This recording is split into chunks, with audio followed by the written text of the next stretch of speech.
한 남성이 화가 난 표정으로 말을 하고 있습니다.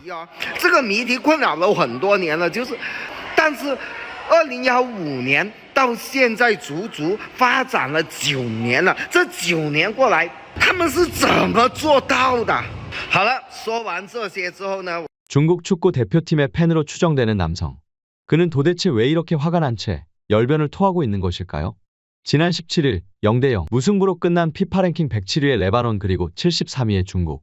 황당하게도 그들은 서로를 승점 자판기로 여기고 있었습니다. 당초 우레이를 향한 중국 인민들의 기대감은 그들이 출국하는 공항에서부터 고스란히 느낄 수 있었는데요.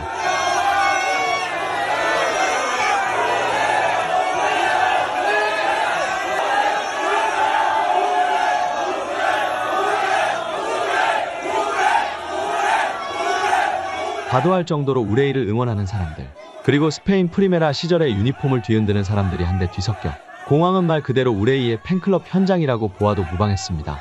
하지만 이런 축구 팬들의 기대와는 다르게 우레이는 이미 레바논전의 행방을 알고 있었던 것일까요? 경기를 앞두고 중국 언론 매체와의 인터뷰를 가진 우레이는 경기 결과를 직감한 듯 슬쩍 발을 빼는 모습을 보이기도 했습니다.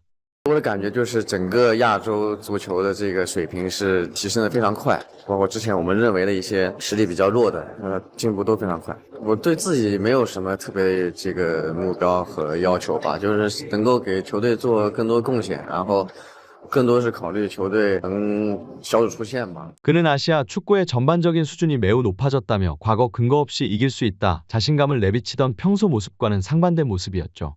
실제로 그는 그가 내뱉은 주장이 사실이라는 점을 증명하려는 듯 경기 내내 헛발질을 하기도 했으며 심지어는 빅찬스를 2번이나 놓치기도 했습니다.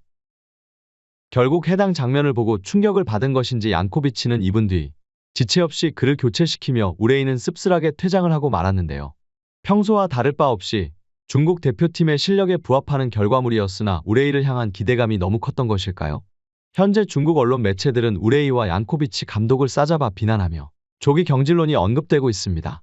18일 생방송으로 진행된 신민만보는 우레이가 2경기 연속 조기 교체되어 평가팀 최하점을 받았다며 그를 정말 축구왕이라 부를 수 있을까라며 그의 실력을 맹비난을 하기도 했는데요. 또 다른 언론 매체인 바이두는 양코비치 수업을 끝낼 시간이 됐다. 국가대표팀은 산무팀으로 구성되었으니 그를 뽑은 사람을 마땅히 문책해야 한다. 며 이번 패배의 원흉을 양코비치로 낙점. 앞선 2경기 모두 과감한 시도를 보이지 않고 비슷한 패턴으로 무승부에 그쳤다며 그를 서둘러 조기 경질해야 한다는 부정적인 기사가 쏟아져 나오고 있습니다. 물론 양코비치가 비슷한 패턴으로 더 잃지 않는 수비 축구를 구사했다는 점은 사실이지만 매 경기마다 일희일비하며 감독을 쥐잡듯이 잡는 중국 언론들을 보고 있자면 과감한 시도는커녕 지금까지 버틴 양코비치가 대단할 정도였죠. 이 같은 언론 매체들의 비판에도 불구 정작 우레이는 이번 졸전의 원인을 자국 대표팀 탓으로 돌리는 발언으로 구설수에 오르기도 했는데요. 그는 미드필드와 전방에서 공격진에 대한 지원이 부족한 실정이기에 나와 탈롱은 앞에서 공을 잡을 기회가 비교적 적은 편이다며 이번 경기에 대한 구차한 변명을 이어나가기도 했습니다.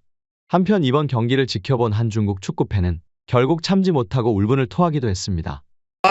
国足牛逼啊，打平了，连续2场以不败的战绩啊，只要打赢了就肯定出线，哪怕打平呢，理论上呢还是有机会的。你要知道这一场对手很强，包括上一场也是，上一场是109名，而这一场的黎巴嫩呢是世界排名的107名。其实以国足目前的这个战绩打平2支豪强的话，我觉得 大家没必要去碰吧。其实在这里我有个谜题啊，这个谜题困扰了我很多年了，就是国足的最牛逼的排名应该是在56名左右啊，但是2015年到现在足足发展了9年了，这9年过来，说实话的，你们有没有见过国足赢过1次的？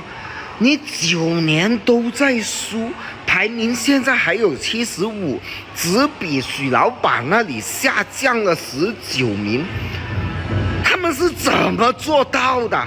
好了，说完这些之后呢，我们还是要正能量啊，相信会越来越好的。我们要往前看，那怎么可以将国足真正带进国家队呢？我很严肃的啦，现在就是呢，昨天罗马的主教练莫利纽已经离职了，没公开了啊。我觉得他过来带国足，就好像2002年的希丁克过来带韩国一样。你看看韩国现在多强啊！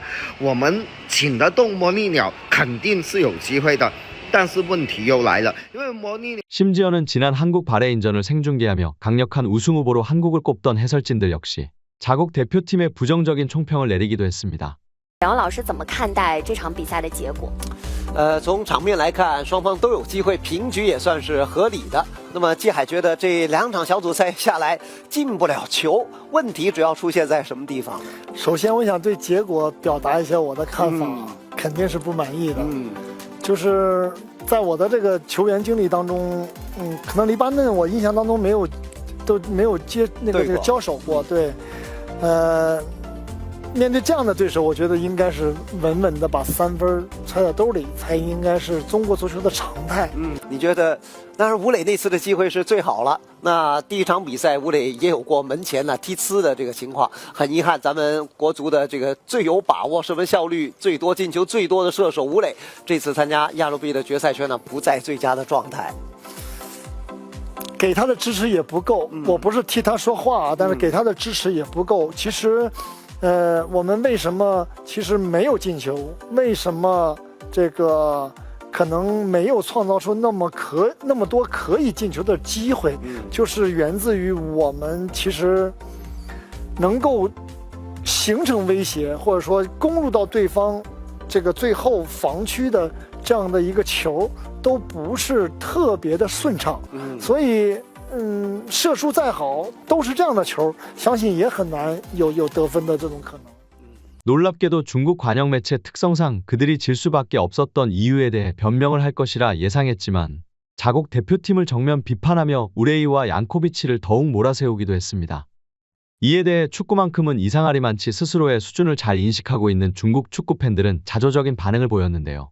아시아의 3류 축구 강국 국가대표팀 골무는 여전히 굳건하며 2경기 연속 무실점, 전력은 무려 5.2%나 증강. 쿵푸를 하러 왔냐, 축구를 하러 왔냐. 무슨 매 경기마다 사활을 건 다툼을 하는 거지? 설마 이번 아시안컵 목표가 한 골은 아니겠죠? 듣고 보니 동료들의 실력이 안 된다고 탓하는 것 같은데 축구 팬들이 감싸줄 수는 있어도 주전 공격수가 이런 말을 하다니 진짜 실망스럽다. 자리가 비었으면 네가 좀 내려와서 받으면 되잖냐. 프리메라리가 공격수란 놈이 스스로 기회도 못 만들고 있네. 내가 알아서 문제를 해결해야지. 너는 베테랑이고 득점왕이야. 우레이는 심각한 오스카 수유병 의존 증후군을 앓고 있다. 현재 중국은 마지막 카타르와의 경기를 남겨놓고 그저 기도만을 할 수밖에 없는 처지인데요. 하지만 이번 중국 대표팀과 졸전을 펼치며 0대0으로 마무리한 레바논이 앞서 카타르와의 경기에서 0대3으로 완패했다는 점을 미루어 볼 때 현실적인 관점에서 중국이 카타르를 상대로 승점을 얻기는 어려울 것으로 예상됩니다. 경우의 수를 고려하며 여전히 본선 진출에 대한 희망을 놓지 못하고 있는 중국. 하지만 그런 그들을 기다리는 것은 우레이. 아니 중국 축구의 차가운 현실이라는 사실 전해드리며 이만 영상 마치도록 하겠습니다. 최근 영상에 대한 피드백을 해주시며 응원해주시는 분들이 늘고 있습니다. 정말 너무너무 감사하게 생각하고 있습니다. 앞으로 더 잘하라는 뜻으로 알고 더 재미있는 영상 계속해서 준비하도록 하겠습니다. 다시 한번 구독 감사 인사드리며 이만 영상 마치도록 하겠습니다.